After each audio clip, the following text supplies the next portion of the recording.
back to Sekulow. We're joined now by former Secretary of State Mike Pompeo, our Senior Counsel for Global Affairs. There's a new piece up at aclj.org today, so I encourage everybody to go check it out. Does anybody know what our policy is toward Taiwan? We were just talking about these foreign policy issues that should be getting more and more attention, especially the January 6th primetime hearings produced by a former ABC producer. We should be focusing on what's actually happening in the world right now in the United States. We've seen President Biden firmly state 3 times since becoming president the U.S. would militarily defend Taiwan, then his aides walk it back. So, Secretary Pompeo, I want to go right to you. What is going on in the White House? I mean, what is the position of the United States right now when it comes to Taiwan? Jordan, it's good to be with you.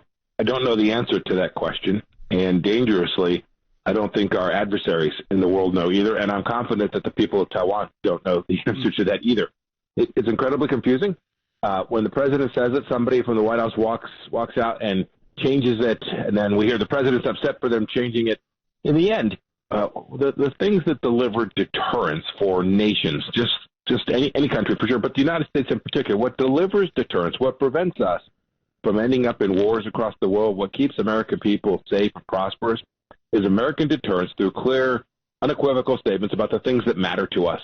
When you get all mushy and you're not clear or you are confusing, the bad guys will drive a truck through that gap. They will assume that you are weak and not prepared. Your allies won't stand beside you. And I'm afraid on Taiwan, that's where we are today. I could not tell you what the Biden administration's policy is with respect to Taiwan and, frankly, the broader Southeast Asian challenges we confront as well. There is no doubt in my mind, Mike, that when you were Secretary of State under the previous administration, that China was not going to go waltzing into Taiwan. I do not have that confidence right now. But my question is this: if you were President of the United States and China were to do this, were to attack, to take over Taiwan, what do you do? Well, the first step, of course, is put the fear of God in them. Right? Yeah. Convince them that the cost will exceed the benefits of a military invasion. Second, there are lots of tools that the United States has in its hands. They can support the people of Taiwan so they can defend their own sovereignty. And I can't go into all the details, but suffice it to say, we are not without resources in that regard. And I think the Chinese Communist Party is aware of that as well. Third, we should continue to provide them the things that they need to defend themselves. We shouldn't wait for that moment. In some sense, the invasion is already on, right? Xi has made clear his intentions with respect to Taiwan. Yes. So we should be treating this as an ongoing challenge and providing the people of Taiwan today, as we're on the show, all the things they need to defend themselves. And then finally, the last piece is, should Xi take such an outrageous step, we need to make sure that we've done all we can to provide support to the Vietnamese, the South Koreans, the Australians, the Japanese, the Philippines, all of the countries in the region.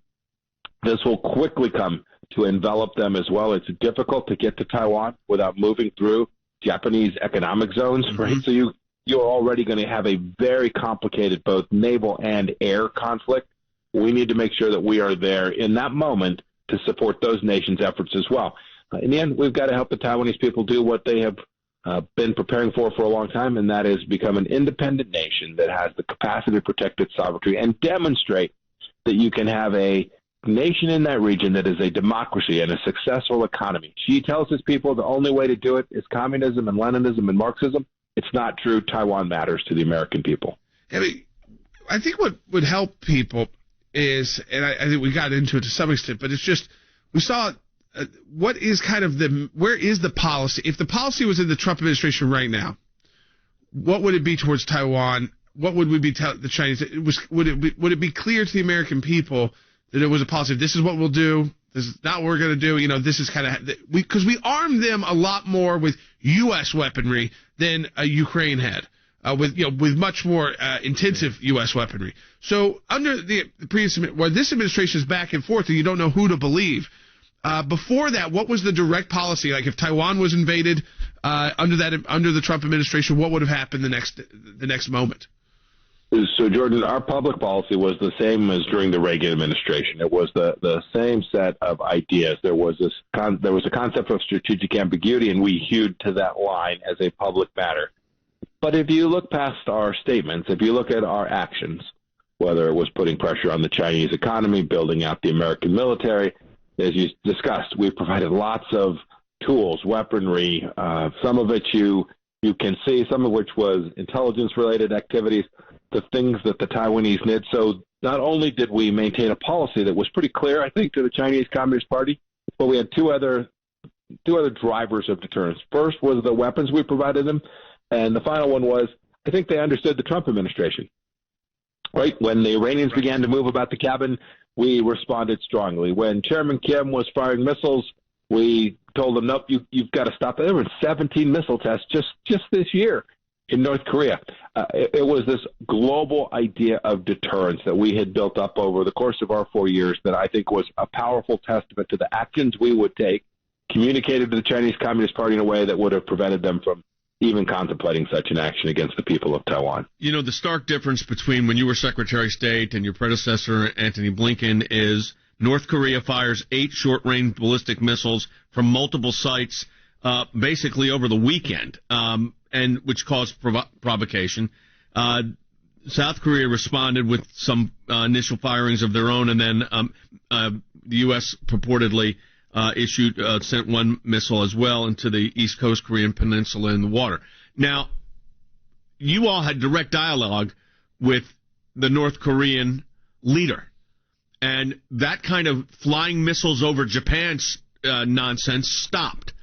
My question is, now that we look at it, you've got President Biden was going to go over to Saudi Arabia because he wants more oil production. That has now been postponed, and we don't have a date when that's going to take place. What do you think's going on there? Jay, you've connected up some interesting dots. I heard you in your earlier segment, too. These are all deeply related. Herb Keller at Southwest Airlines had the line, "You are now free to move about the cabin." I think bad guys all across the world are feeling that way. So you demarked what's going on in North Korea. We've talked about Iran. The Israelis can see that the knuckleheads in the Gaza Strip are getting more active as well. These are all a result of American weakness, a leader in the White House that our adversaries don't fear and that our friends, right? So our Saudi friends, our Emirati partners, our partners in South Korea and Japan and Australia, they're not sure what to make of it. And when they're not sure what to make of it, they'll engage in traditional hedging behavior, and they'll become closer with the Chinese Communist Party. This is dangerous for Americans in Nevada and in my home state of Kansas and in New York. These things matter to us an awful lot. We can all see it at gas prices today. American leadership in the world makes an enormous difference domestically here at home, and we've got it wrong. We've got a leader sitting in the White House today that people are confused about what he believes are America's interests, and that is really a dangerous. The risk of cascading crisis beyond what's happening in Russia, in Ukraine today, the risk of cascading crisis is real and serious. I appreciate Secretary Pompeo, as always, a senior counsel for global affairs at the ACLJ.